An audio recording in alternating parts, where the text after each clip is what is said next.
नमस्कार, मैं हूं अशोक वर्मा। आप देख रहे हैं टीवी 20 न्यूज। अपने अपने क्षेत्रों की खबरों को देखने के लिए बने रहिए हमारे साथ। अब नजर करते हैं खबरों की तरफ।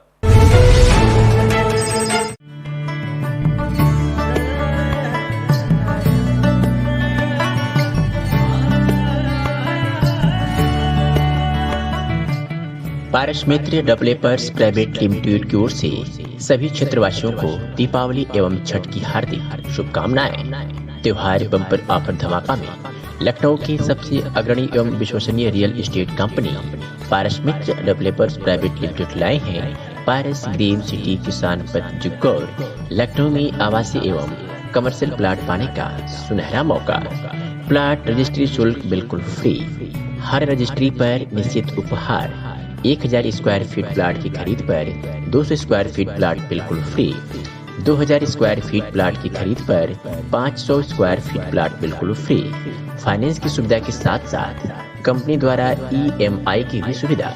90% लोन की सुविधा के साथ कम से कम दस्तावेजीकरण सुविधा। हमारा बस यही है सपना, घर हो सबका अपना अपना। आजमगढ़ के थाना बिलरियागंज में दर्ज FIR के फरार अभियुक्त काजी मोहम्मद अरशद काजी कैन हाउस संचालक पर 25,000 रुपये का पुरस्कार घोषित किया गया है। 27 अक्टूबर 2022 को उत्तर प्रदेश ATS व थाना बिलरियागंज की संयुक्त कार्रवाई में अवैध असलहों की फैक्ट्री का खुलासा हुआ, जिसमें 3 अभियुक्तों आबताब आलम, मैनुद्दीन शेख, बच्चीलाल को गिरफ्तार कर चालान किया जा चुका है।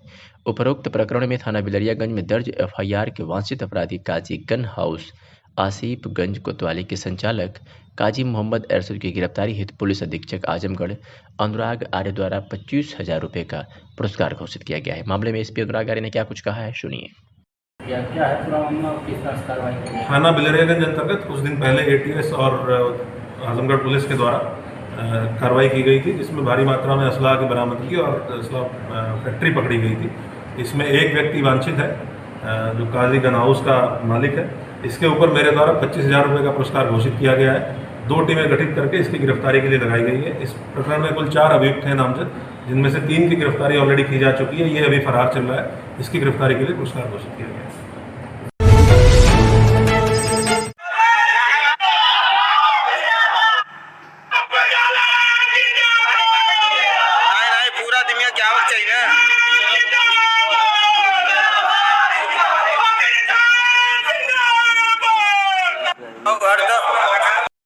आजमगढ़ में गुरुवार को एक राजनीतिक दल की मासिक बैठक आयोजित थी, जिसमें काफ़ी संख्या में उक्त पार्टी के कार्यकर्ता व नेता शामिल हुए थे। बैठक समाप्त होने पर चेयरमैन पद के दावेदार अपने समर्थकों के साथ कस्बे की गलियों से गुजर रहे थे। इस दौरान पाकिस्तान जिंदाबाद के नारे लगाए गए, जिसका वीडियो सोशल मीडिया पर जोर शोर से वायरल हो रहा है।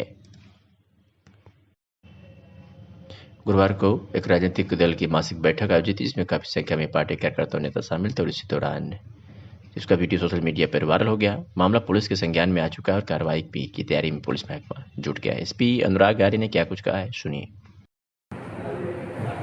रोल सर, आजमगढ़ में पूर्व विधायक उनकी उपस्थिति में एक कार्यक्रम किया गया था। इस दौरान जो है पाकिस्तान के जिंदाबाद का नारा लगाया गया था। क्या है पूरा मामला और क्या कार्रवाई की जा रही है? सोशल मीडिया के माध्यम से आज एक वीडियो संज्ञान में आया है, जिसमें कुछ आपत्तिजनक नारे लगाए जाने की शिकायत कुछ लोगों के द्वारा की गई है। इस वीडियो का अध्ययन किया गया।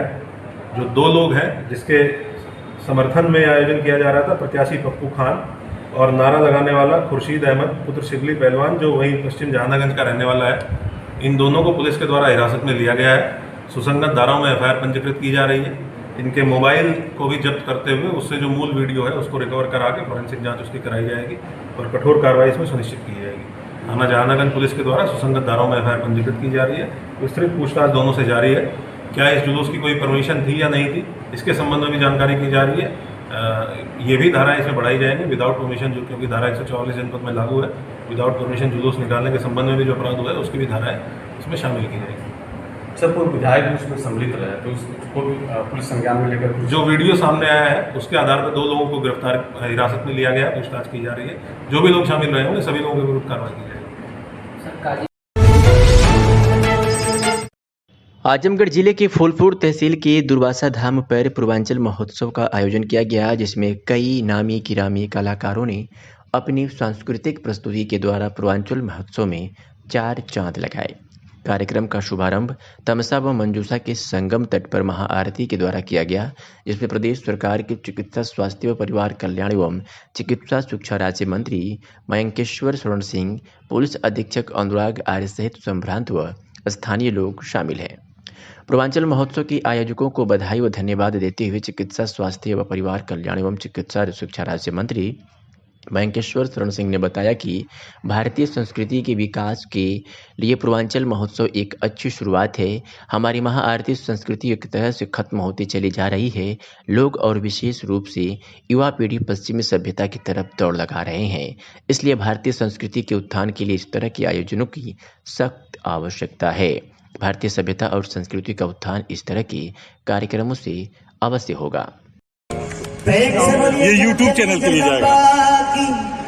क्या कहेंगे पूर्वांचल महोत्सव के बारे में? नहीं, ये बहुत अच्छी शुरुआत है और हमारी जो भारतीय संस्कृति एक तरीके से खत्म होती चली जा रही थी और हम लोग पश्चिमी सभ्यता की तरफ बिल्कुल दौड़ लगा रहे थे और बहुत ही आवश्यक है कि हमारी खासकर जो नई जनरेशन है उसको हमारी भारतीय संस्कृति की तरफ ले जाने का विनय राय जी और APN 7 की जो ये पहल है, मैं अपनी तरफ से उन सबको शुभकामनाएं देता हूं और मुझे यही आशा है कि भारतीय संस्कृति का उत्थान इसी प्रकार से इन सब पर्वों से, इन सब कार्यक्रमों से और बढ़ता रहे और हम लोग एक बार विश्व गुरु बन के खड़े आजमगढ़ में उच्च प्राथमिक विद्यालय जाफरपुर विकासखंड पलैनी आजमगढ़ में नमामि गंगे मिशन के तहत गंगा समेत वन विभाग आजमगढ़ के तत्वावधान में विद्यालय पर नमामि गंगे शपथ ग्रहण समारोह संपन्न हुआ, जिसमें मुख्य रूप से वन विभाग के अधिकारी एवं जिला स्काउट मास्टर आजमगढ़ दिनेश सिंह ने कुसुम पाठक, पूनम राय, गीता राय, इंद्रावती सिंह, संगीता राय, ऋतु पांडे, रमजा फातिमा एवं अभिषेक दुबे, नीतू गुप्ता सहित विद्यालय के छात्र छात्राओं ने भाग लिया।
जिला कांग्रेस कमेटी का एक प्रतिनिधिमंडल जिलाध्यक्ष प्रवीण कुमार सिंह के निर्देश पर 3 नवंबर 2022 को जिला उपाध्यक्ष मनोज कुमार सिंह के नेतृत्व में मंत्री एयरपोर्ट विस्तारीकरण को लेकर अपनी कुछ मांगों के समर्थन में ग्राम जमुआ हरिराम की खिरिया की बाग में 24 दिनों से धरने पर बैठे आंदोलनकारियों से मुलाकात किया और देर रात प्रतिनिधिमंडल धरना स्थल से वस्तु स्थिति की जानकारी प्राप्त कर वापस लौटा। प्रतिनिधिमंडल अपनी विस्तृत रिपोर्ट 3 दिन के अंदर जिलाध्यक्ष प्रवीण कुमार सिंह को सौंपेगा और आगे की रणनीति तैयार की जाएगी। ज्ञातव्य है, कांग्रेस ने इसके पूर्व इसके संदर्भ में 5 सूत्रीय मांग पत्र महामहिम राज्यपाल को प्रेषित कर चुका है।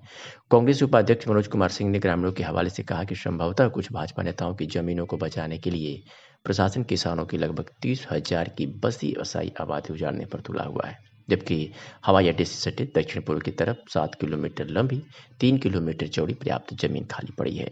कांग्रेस पार्टी विकास की विरोधी नहीं है, लेकिन शासन प्रशासन को विकास के नाम पर विनाश करने की छूट नहीं दी जा सकती। कांग्रेस पार्टी किसानों के साथ पूरी ताकत से खड़ी रहेगी। रणनीति करें तो 3 से 7 किलोमीटर दक्षिण पूर्व की तरफ जमीन है, वहाँ भी इसको शिफ्ट कर सकते हैं। वहाँ क्यों नहीं शिफ्ट कर रहे? जरूरी है कि रिहायशी इलाके की तरफ आप इतना जो है पहले फेज में 360 एकड़ और इसके बाद 310 एकड़ ऐसे, वो भी 13 अक्टूबर की रात को ये भी पता चला कि बर्बर तरीके से प्रशासन ने इनके पर अत्याचार किया, लाठीचार्ज किया, एक घर पे पुलिस खड़ी कर दी है। तो ये लोकतंत्र में मेरे हिसाब से एक तरह से निरंकुश लोकतंत्र कह सकते हैं। उत्तर प्रदेश में निरंकुश लोकतंत्र तो कहा जा सकता है, लेकिन एक तरह से निरंकुश लोकतंत्र। किस तरह से आप जबरदस्ती कर रहे हैं लोग बगैर मर्जी के, जहाँ मन में आ रहा है। आखिर किस लिए हो रहा है? बनारस में भी है अंतर्राष्ट्रीय हवाई अड्डा, इधर गोरखपुर का है ही है। यहाँ क्या जरूरत आन पड़ी है? क्या जरूरत आन पड़ी है? तो ये चीज़ें कहीं कहीं लगता है कि कुछ तो गड़बड़ है। या तो इसे बनाने के लिए बाद में इसका फिर प्राइवेटाइजेशन कर देंगे, किसी उद्योगपति के हाथ में दे देंगे कि तुम ही संचालन करो। उद्योगपति को यहाँ के लोगों से क्या मतलब है? इनकी रोजी रोटी दुख दर्द से क्या मतलब है? मुझे जहाँ तक मेरे संज्ञान में आया है कि यहाँ छोटे किसान में हैं जिनके 2 बिस्वा, 4 बिस्वा, 6 बिस्वा, कितने लोग नौकरी करने वाले हैं। सरकार को ये सब भी देखना चाहिए ना। कोई सब्जी उगा के, कोई धान गेहूँ चावल जो भी करके अपनी रोजी रोटी अपनी जीविका चला रहा है, उससे तो छिन जाएगा। कहाँ जाएंगे? 32,000 लोग अगर यहाँ से विस्थापित हो गए तो कहाँ जाएंगे? कहाँ जमीनें खरीदेंगे? किस भाव में जमीन खरीदेंगे? विस्थापन के नाम पे एक तरह से क्रूरता की जा रही है। मानवीय संवेदनाओं को जो है परे धकेल करके ये काम किया जा रहा है। ये लोक कल्याणकारी सरकार नहीं होती। सरकार की परिभाषा है लोक कल्याणकारी। क्या है? दमन है, ये तो क्रूरता है कि हम अपनी शर्तों पे सारा काम करेंगे, हम विकास करेंगे। ये विकास थोड़ी, विकास के नाम पे ये विनाश किया जाए। लोकल लीडरशिप इन्वॉल्व नहीं, देखिए जरूरत पड़ने पे हमारे सीनियर लीडर भी यहाँ हैं और आवश्यकता पड़ेगी तो यहाँ के किसानों, नौजवानों, माताओं और बहनों के साथ हमारा सीनियर लीडर भी यहाँ आए और पूरे पुरजोर तरीके से लड़ाई अंत तक, जब तक भी इसे अंजाम तक न पहुँचाया गया। जैसे बलिया का पहुँचाया गया, जैसे बिलरियागंज का पहुँचाया गया, वैसे इसको भी अंजाम तक कांग्रेस पार्टी पहुँचाएगी। कांग्रेस पार्टी शोषितों और मजलूमों के साथ हमेशा से खड़ी रही है और आज भी खड़ी रहेगी और आगे भी खड़ी रहेगी।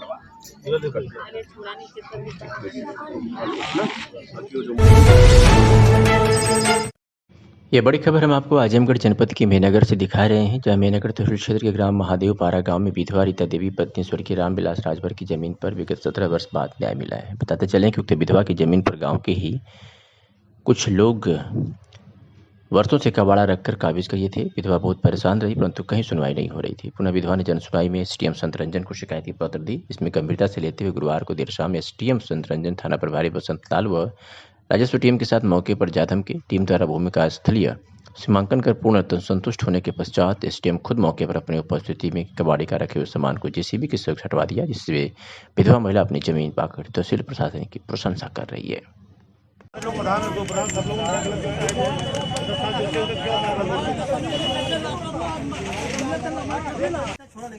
राजस्व विभाग वाले को समझने के बचाने को तुम लोग मत बात करो। द्वार कहाँ? अरे सर लेके थाने से हमारे से आई ना,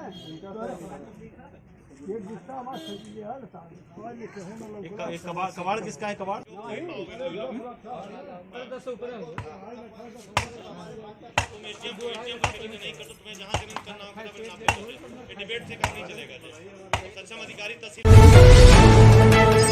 भव्य रूप से ये आरती का प्रोग्राम किया गया है। घाट का दृश्य मनोरम था, जिसमें भाजपा जिला उपाध्यक्ष अजय सिंह मुख्य अतिथि के रूप में उपस्थित रहे। उन्होंने दीप प्रज्वलित कर मां गंगा की आरती की एवं मां गंगा का आशीर्वाद लिया। तो बड़ी खबर दिखा रहे हैं आपको टीवी 20 न्यूज़ पर, जहां गौरीशंकर घाट पर एकादशी के शुभ अवसर पर दीपों का प्रज्वलन कर एवं गंगा घाट पर आरती का आयोजन किया गया था। समस्त नगरवासियों के सहयोग से भव्य रूप से ये महोत्सव मनाया गया।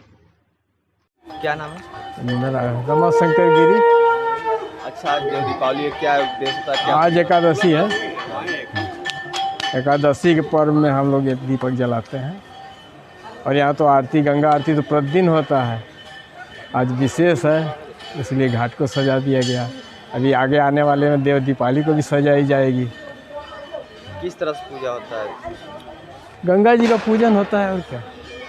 कुछ महिलाएं व्रत भी रहती हैं? हाँ, व्रत रहती है एकादशी का, विष्णु भगवान का पूजन करती हैं। क्या उद्देश्य रहता है? क्या? अरे विष्णु भगवान का पूजन सुख समृद्धि के लिए करती हैं, सुख शांति के लिए करती हैं, संतान के लिए करती हैं।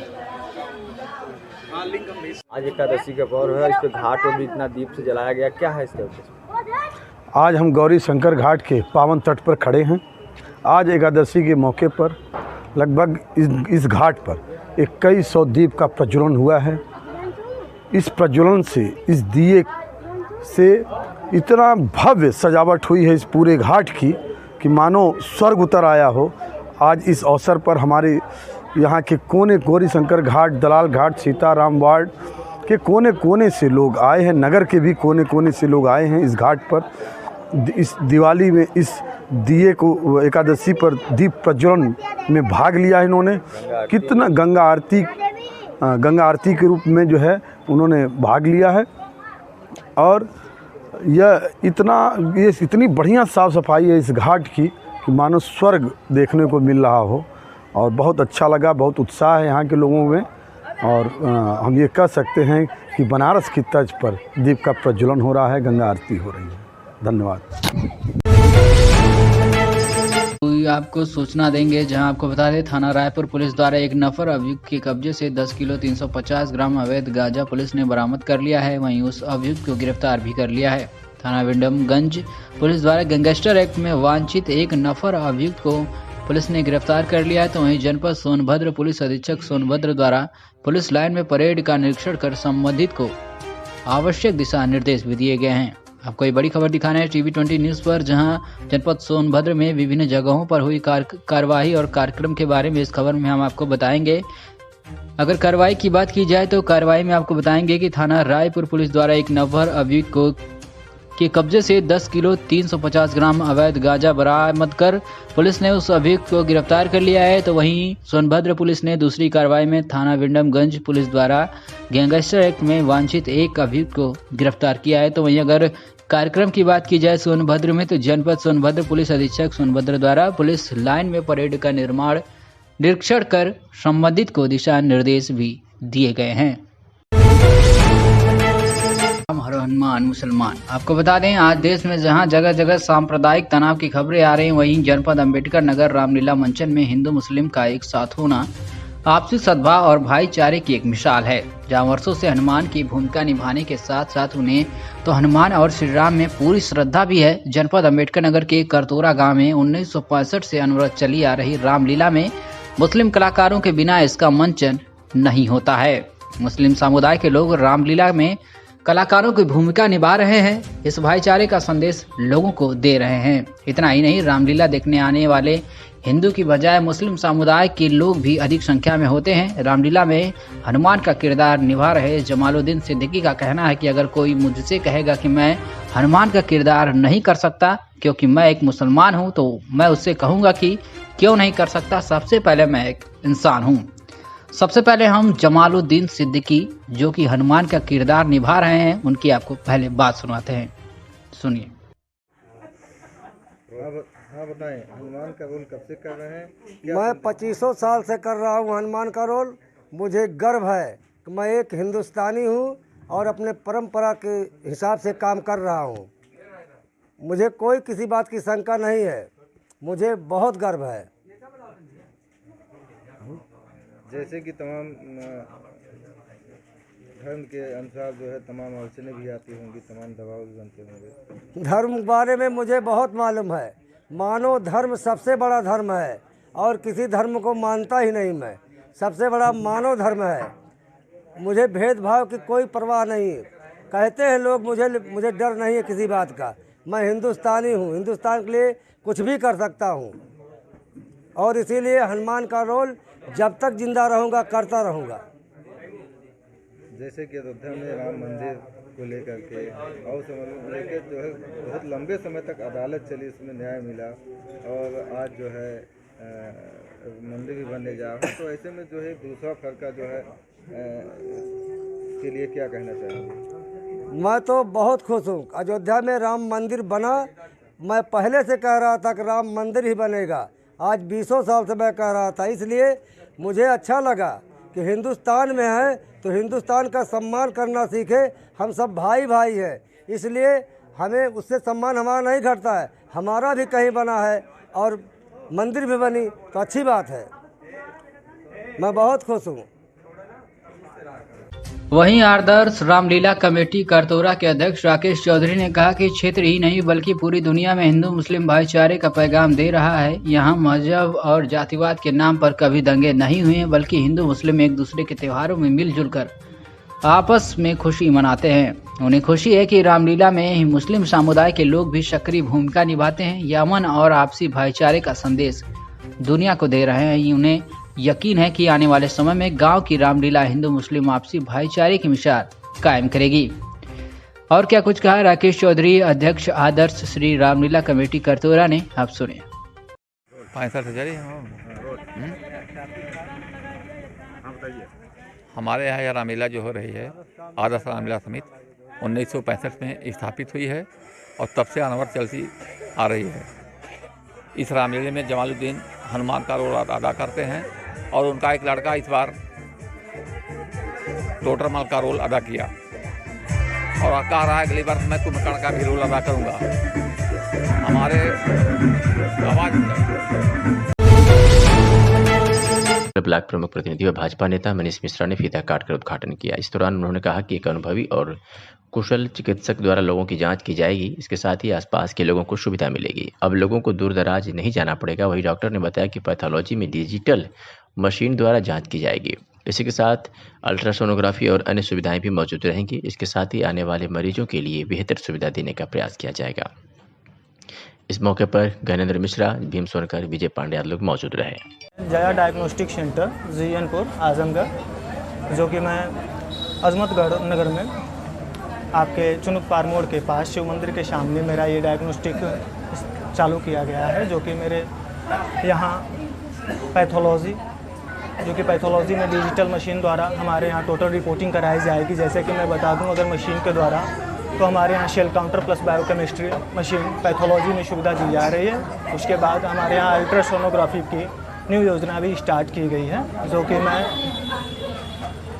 मेरे सोनोग्राफी को रिपोर्टिंग करते हुए मिस्टर डॉक्टर विनोद कुमार पांडे जी के नेतृत्व में हो रहा है, जो कि हमारे यहाँ वो 10 से 5 टाइमिंग जो है सुबह से शाम तक की टाइमिंग वो यहाँ पे देंगे। और बाकी मैं यही चाहूँगा कि जो भी यहाँ पे व्यवस्था दी जाए, एक कस्टमर को जो भी लोग आएँ उनको एक अच्छी और लीगल तरीके से सुविधा दी जाएगी, जिसमें किसी प्रकार की किसी को परेशानी ना हो। और साथ ही साथ मैं बता दूं कि आपके जीएनपुर क्षेत्र में जो मैं ये अल्ट्रासोनोग्राफी की व्यवस्था स्टार्ट किया हूं, इसमें मैं विशेष तौर से कहना चाहूँगा कि जो हमारे यहाँ से कस्टमर चल के जाते हैं आजमगढ़, मैं बेहतर प्रयास करूँगा कि मेरे जीएनपुर में अब वो आवश्यकता पूर्ण हो जाएगी।